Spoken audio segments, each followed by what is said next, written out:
দিনের বেলা পানাহার বন্ধ করতে হবে, দিনের বেলা।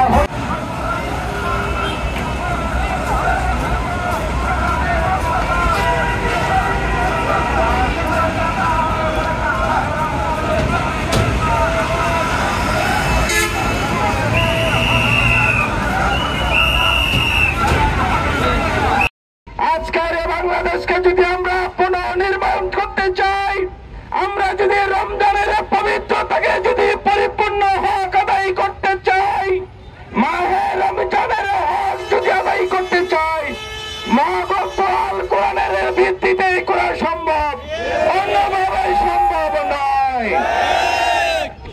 রমজান মাস আসলেই দ্রব্যমূল্যের ঊর্ধ্বগতি হয়ে যায়।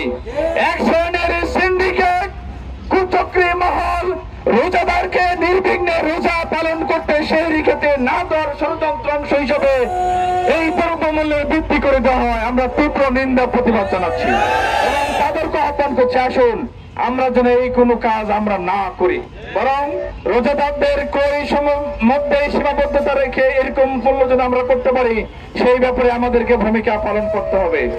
রাষ্ট্রের প্রতি আমার অনুরোধ, আমরা জানি অমুসলিমের রাষ্ট্রগুলিতে রোজাকে নির্বিঘ্নে পালন করার জন্য রাষ্ট্র কর্তৃক অনেক ধরনের সুযোগ সুবিধা দেওয়া হয়, কিন্তু দুর্ভাগ্যজনক সত্য কথা, বাংলাদেশ একটি মুসলিম অধ্যুষিত দেশ হওয়ার পরও বাংলাদেশের সরকারের পক্ষ থেকে রাষ্ট্র কর্তৃক রোজাদারদের নির্বিঘ্নে রোজা পালন করার জন্য পরিবেশের সৃষ্টি করতে ব্যর্থ হয়েছে।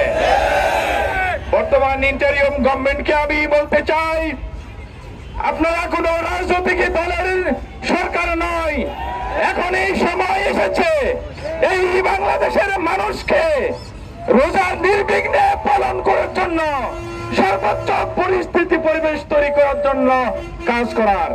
অতএব আইন শৃঙ্খলা বাহিনীকে আমি বলবো, আপনারা এমন করে অপ্রীতিকর পরিস্থিতি তৈরি করবেন না যেন মানুষের নির্বিঘ্নে রোজা পালন করতে কোনো সমস্যা হয়।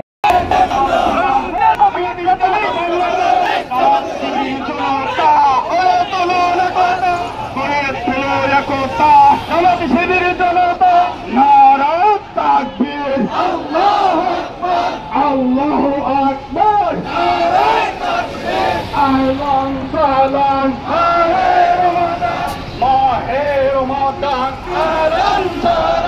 রমজানের পবিত্রতা